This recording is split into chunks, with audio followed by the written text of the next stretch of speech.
Viele trainieren hart, mit Disziplin und Routine, aber trotzdem passiert wenig, kein Fortschritt. Kein sichtbarer Unterschied. Und das liegt oft nicht daran, dass du trainierst, sondern wie du trainierst. Denn es gibt einige Mythen, die sich immer wieder durch die Fitness-Communities ziehen. Diese Mythen sorgen dafür, dass du Energie und teilweise auch Geld investierst und trotzdem nicht weiterkommst. Egal, ob du draußen im Park trainierst, zu Hause ein Homeworkout machst oder ins Gym gehst. Die nachfolgenden Mythen hast du bestimmt schon mal gehört. In diesem Video möchte ich ein paar von diesen Mythen entlarven. Los geht's mit Mythos Nummer 1. Du musst Muskelkater haben, um Fortschritte zu machen. Viele denken, wenn der Muskel nicht brennt am nächsten Tag, war das Training umsonst. Aber das ist Quatsch. Muskelkater ist keine Pflicht, sondern einfach eine natürliche Reaktion deines Körpers auf ungewohnte Reize. Wenn du zum Beispiel eine neue Übung machst, den Bewegungsradius änderst oder plötzlich mit mehr Volumen trainierst, klar, dann meldet sich die Muskulatur. Aber je länger du regelmäßig trainierst, desto seltener kommt dieser Muskelkater zustande. Genau das ist auch ein Zeichen von Fortschritt. Dein Körper passt sich an, du wirst effizienter. Was wirklich zählt, ist eine progressive Belastung, also dass du nach und nach deine Reize erhöhst. Mehr Wiederholungen, mehr Gewicht oder bessere Technik. Wenn du das konsequent machst, brauchst du keinen Muskelkater als Bestätigung. Im Gegenteil, zu viel Muskelkater kann dich sogar ausbremsen, weil du länger regenerieren musst. Also, Muskelkater ist okay, aber nicht das Ziel. Das Ziel ist Progression, keine Schmerzen. Mythos Nummer 2. Mehr Schweiß bedeutet ein besseres Workout oder mehr Fettverbrennung. Schweiß ist kein Beweis für Effektivität. Es ist nur ein Signal deines Körpers, dass du dich abkühlen musst. Du könntest draußen bei 30 Grad in der Sonne stehen und würdest mehr schwitzen als bei einem durchgeplanten Workout in einer kühlen Umgebung. Das fällt mir besonders auf, wenn ich draußen im Park trainiere, im Gegensatz zum Fitnessstudio. Denn im Park kühlt der Wind dich teilweise ab. Auch der Trainingsstil spielt eine Rolle. Wenn du zum Beispiel Calisthenics Skills trainierst, also statische Haltepositionen oder Technikübungen, dann wirst du kaum schwitzen, obwohl du deine Muskeln extrem forderst. Auf der anderen Seite bringt dich eine einfache Cardio-Session mit hohen Wiederholungen schnell ins Schwitzen, auch wenn der Reiz für den Muskelaufbau gering ist. Und dann gibt es noch den persönlichen Faktor. Manche Menschen schwitzen einfach schneller und stärker als andere, völlig unabhängig von der Leistung. Das heißt, Schweiß ist individuell, temperaturabhängig und keine Bestätigung für ein besseres Workout. Wenn du wissen willst, ob dein Training effektiv war, schau lieber auf den Fortschritt bei deiner Ausführung, deiner Kraft oder auch dem Gewicht, was du sauber stemmen kannst.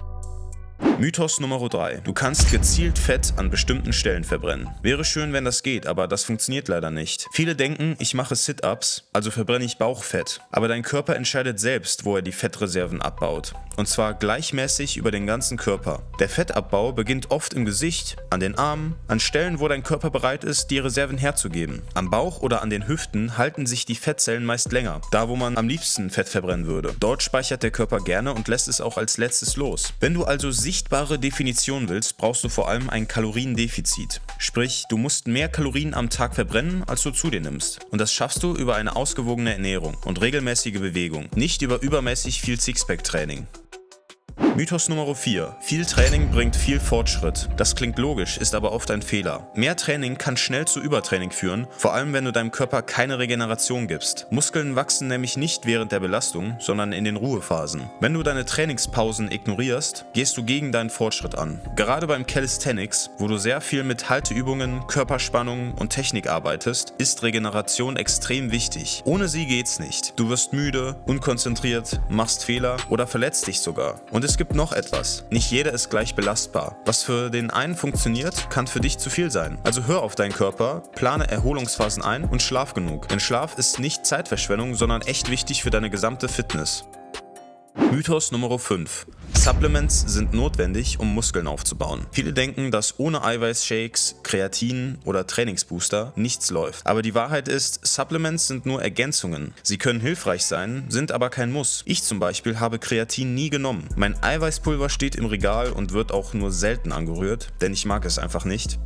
Und ich habe auch nur einmal einen Trainingsbooster probiert. Ich glaube nämlich daran, dass mein Körper durch gute Ernährung, sinnvolle Trainingsbelastung und genügend Schlaf alles das bekommt, was er braucht. Außerdem kann man viel Geld sparen, wenn man weniger Supplements kauft. Wenn deine Ernährung stimmt, du also genug Eiweiß, Kohlenhydrate und auch Fette zu dir nimmst, dann bist du auf einem sehr guten Weg. Trotzdem muss man sagen, dass Supplements Sinn machen können, wenn du zum Beispiel zu wenig Eiweiß über die Ernährung bekommst oder gezielt Mängel ausgleichen willst. Aber sie ersetzen kein durchdachtes Training und keine echte Ernährung. Mythos Nummer 6. Fitness ist nur körperlich. Das ist eine der größten Irrtümer. Klar, Muskelkraft ist sichtbar, aber echte Fitness ist viel mehr als nur dein Körper. Viel mehr als nur super viel Gewicht stemmen, viel mehr als sich 20 Mal die Stange hochziehen. Wie du schläfst, wie du dich fühlst, wie du mit Stress umgehst, all das ist Fitness. Wenn du dauerhaft schlecht schläfst, zu viel Stress hast oder mental blockiert bist, dann ist auch deine Grundfitness und dein Befinden schlechter. Dehnen für die Beweglichkeit oder Meditation gehören auch zur Fitness. Deshalb nimm dir auch Zeit für die ruhigen Fitnessmomente. Dehn dich nach dem Training ein bisschen, schließe die Augen für ein paar Minuten und konzentriere dich auf deine Atmung. Du wirst dich garantiert besser fühlen. Fitness beginnt im Kopf. Das richtige Mindset ist also entscheidend. Lass dich nicht von diesen Fitnessmythen bremsen. Wie viele von diesen Mythen kanntest du schon und fallen dir noch mehr Mythen ein? Dann schreib diese gerne mal in die Kommentare. Wenn du jetzt noch eine kleine Motivationsspritze fürs Training brauchst, schau dir unbedingt dieses Video hier an.